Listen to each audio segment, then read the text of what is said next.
ہمارے رب نے ہمارے وجود کو ڈیزائن کس طرح کیا ہے۔ ہم جب کھانے لگتے ہیں تو سب سے پہلے ہم اس کھانے کو دیکھتے ہیں، اس کے اوپر کوئی نجاست تو نہیں لگی، کوئی غلاظت تو نہیں لگی۔ پہلے آنکھ اس کو چیک کرتی ہے، اس کے بعد پھر ہاتھ سے ہم لقمہ توڑتے ہیں یا اس چیز کو اٹھاتے ہیں تو ہمارا ہاتھ دیکھتا ہے کہ اس کے اوپر کوئی ایسی سختی تو نہیں ہے کہ جو ہمارے لیے تکلیف کا سبب ہو۔ پھر مالک نے ہماری ناک کو ہمارے منہ کے قریب رکھا ہے۔ ہماری آنکھیں دیکھتی ہیں، سونگتی نہیں ہیں۔ ہمارا ہاتھ پکڑ کے محسوس کرتا ہے لیکن سونگتا نہیں ہے۔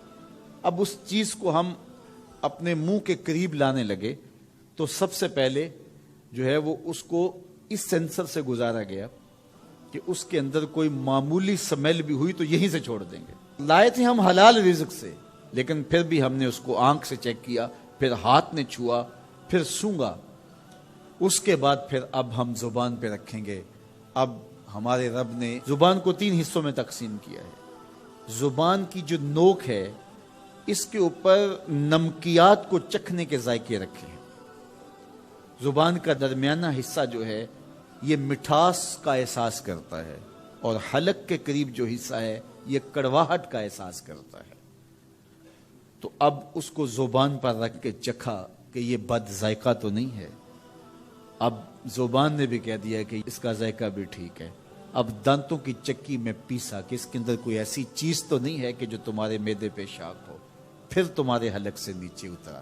وہ رب نہیں چاہتا تمہارے حلق میں ایک لقمہ بھی ایسا جائے جس میں ذائقہ نہ ہو، جس کے اندر بدبو ہو، جس میں تعفن ہو، جس پر کوئی غلاظت ہو اور جو ناپسندیدہ ہو۔ تمہارا رب چاہتا ہے تم طیب لو، ستھرا لو، تاکہ تمہارا ظاہر بھی ستھرا ہے، تمہارے وجود کا حصہ بننے والی غذا جو ہے وہ بھی پاک اور ستھری ہو۔ تمہارا رب تمہیں صاف دیکھنا چاہتا ہے، صاف رکھنا چاہتا ہے۔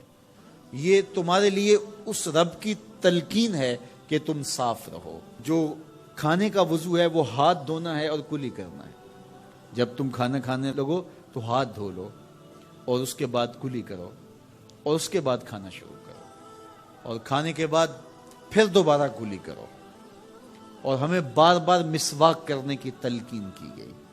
مسواک منہ کو صاف کرتی ہے اور رب کو راضی رکھتی ہے۔ میں نے کہا کہ جب بچہ پیدا ہوتا ہے تو اس وقت اس کو غسل دیا جاتا ہے، اور جب جنازہ اٹھتا ہے تو اس سے قبل بھی اس کو غسل دیا جاتا ہے۔ غسل سے کہانی شروع ہو کے غسل پہ ختم ہوتی ہے، اور ادھر صفائی اور ستھرائی کی کہانی یہ ہے کہ جب تک بچہ اپنے دانت صاف کرنے کی اہلیت نہیں رکھتا اتنی دیر تک دانت ہی نہیں اگتے، اس لیے کہ اب یہ صاف نہیں کر پاتا، اور جب وہ صاف کر پائے گا تو پھر دانت اگنا شروع ہوں گے، اور پھر ان دانتوں کو ہر لحاظ سے صاف رکھے، ان کو ستھرا رکھے۔ میرے اور آپ کے آقا و مولا حضور ختم المرتبت صلی اللہ علیہ وآلہ وسلم کا جب آخری وقت آیا اور حضرت اسرائیل علیہ السلام قبض روح کے لیے اجازت طلب کر رہے تھے تو حضور نے فرمایا عائشہ مسواک دو، تو حضور کو مسواک دی گئی۔ نکاحت تھی، کمزوری تھی، اور مسواک سخت تھی، تو حضور نے ارشاد فرمایا عائشہ اس کو چبا کے دو۔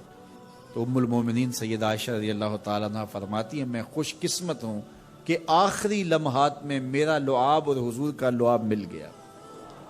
تو انہوں نے چبا کے نرم کر کے حضور کو مسواک دی، اور حضور نے اس آخری وقت میں جب انتہائی نکاحت اور کمزوری تھی مسواک کی کہ میں اپنے رب کے حضور حاضر ہو رہا۔ تو ہمارے دین نے ہمیں یہ تلقین کی ہے کہ تم اپنے آپ کو بھی صاف رکھو، اپنے وجود کو بھی صاف رکھو، اپنے بالوں کو بھی صاف رکھو، اپنے لباس کو بھی ستھرا رکھو، لیکن پھر اس پہ اکتفا نہیں ہے، جہاں تم رہتے ہو اس جگہ کو بھی تم صاف رکھو، اپنے اطراف کے ماحول کو بھی صاف رکھو۔